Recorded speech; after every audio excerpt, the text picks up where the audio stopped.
Welcome to the Scuba Made YouTube channel. Welcome back to another video, guys. This time it's just straight into the fuel pump here.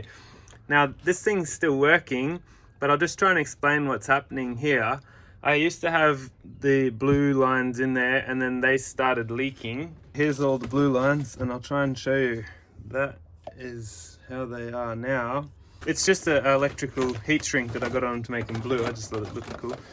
And yeah, that one's still reasonable, but I just thought with them going like that, I have been running full E85 since October last year as well, so a fair few months now. And yeah, I last replaced these fuel lines in about 2006, so they're pretty old and probably needed replacing anyway. But yeah, there's all the cracked parts and they were due to be replaced. So anyway, I've had this Bosch 200 pump for a little while now. As you can see, it's a bit smaller than the 044 and everything. It's lighter and apparently it flows more, and it's good for E85, good for full E85 anyway. So the plan is to get the surge tank out and take the 044 out. I've already undone it there. I've already emptied this too, so it's ready to go. When I was replacing the lines, obviously I had to sort of do all that. Just the whole thing pretty much comes out from there, and I'll go and pop it on the bench, and I think I'll try and get this all fitted to it on the bench and just bring it over and pop it back in. So I've already disconnected the power and the earth. That's all that pump needs. Super easy. The relay and that, I did all that back when I installed it about 17 years ago in like 2006. So I think it was 2006 anyway. It might have been 2007, who knows. It was a while ago. Out she comes, nice and easy. Okay, there's a good look at the two pumps side by side. There's a fair bit of difference in size. So what I'm gonna do, I'll probably transfer these electrical terminals over. It's actually smaller on the new pump. The positive one is smaller. I think the negative one is about the same size. I'm gonna not use this fitting, I'll leave that on there. I'll probably keep this as a spare because it should mostly still be able to fit in to some extent in case this ever fails, which it shouldn't because it's brand new. And yeah, I'll get this. I've got the different style fitting to go here, and then I might need to crimp new ends on these yet. I'll see how I go. Yeah, so this just needs a 10mm and an 8mm.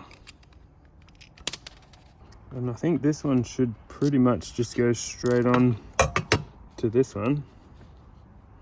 Like straight on there. Oh, it's a bit bigger. Okay, that's nice and tight, so hopefully that gets a good earth. There's the new boots. So I can pop them on. Probably should have done that first. Oh well. I was going to point out, they give you this adapter bit to go in the end there, so you can fit the same thread as that on there, but I just went ahead and got a new fitting. I think it was like an M14 or something, maybe an M12 or something like that. I'll put the little washer the other way. And put the little nut on. That's only a 7mm. That's them on there. So before that one didn't have a boot, so yeah, it's got a boot now. Might try and pop this bit on, so I'll go and grab that. Here it is, this thing. I'll just explain what's going on at this end when I get back over to the car. So for now, I'll pop this on. So wire this guy up. Okay, that one's just a 17. So crank that up pretty tight. For this, I haven't stuck it in there yet because I presume as soon as I stick this in there, it's not going to come back out without cutting it. And I'm going to drill new holes for these because it's going to be a lot closer. It's the moment of truth, I suppose. I'm not using hose clamps, I'm using these like lock things because I never had to pull this apart. If I ever pull the whole thing out, I'll probably pull the whole thing out, and I can always untwist it from there if I need to. So here goes, let's see what happens.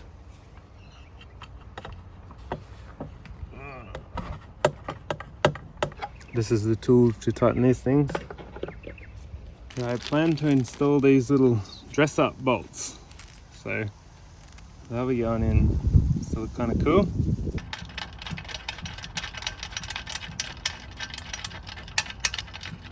Okay, they look cool.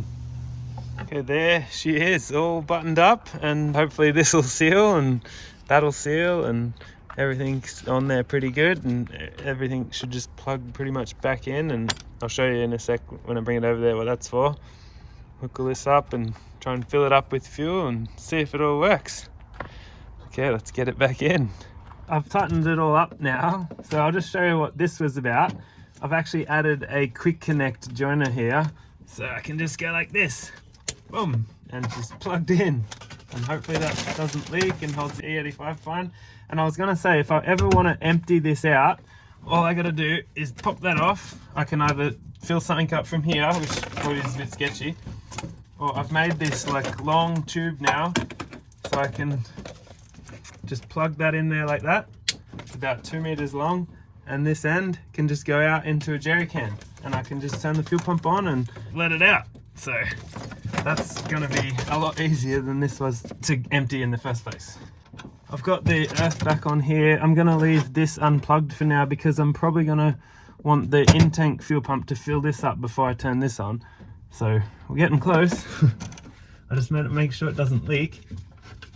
Might be time to try and fill this thing up. I think it's looking pretty good in there. Looks very similar to what it did before, really.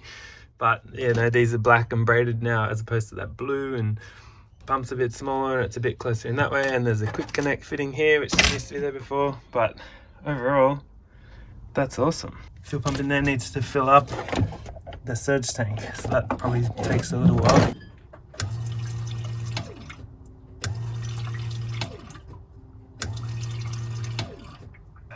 It sounds like there's a fair bit in there now. I don't see leaks coming from anywhere, so I'm going to plug this in. Okay, it'll be the first start. I've never even heard this thing. I don't know how loud it is or anything. Something's happening. We're getting fuel pressure. Is anywhere leaking? So far, so good. Might try and start it. Nothing under there. Because that's where I first saw it leaking. Let's try and start it. Ooh-wee.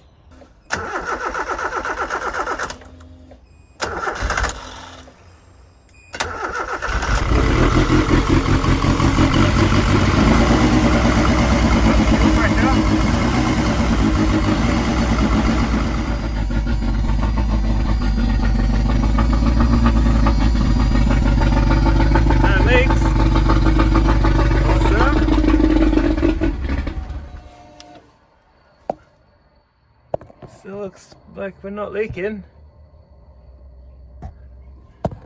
Awesome. That's good. Might have to get the wheel back on and warm this thing up. Well, I got the wheel back on. She's still going. No leaks. All good. Give it a quick rev. Well, that is cool. That is cool. I don't know, I better just let it like wind down a bit, shut it down, finish off the video. Yep, that's pretty cool. The old pump out and the new pump in. I was just going to point out, this is the box that came in. You can see there the part number. That last 200 is, I guess, why you call it a 200, and the old one used to say 044, and that's why you called it an 044. So yeah, that's Bosch 200 or whatever. And I didn't end up using this. That came to go around there if you wanted to use this same mount holder thing, but I bought a new one anyway. I think it was like 50 mil and that might have been 60 mil or something, so I didn't need that.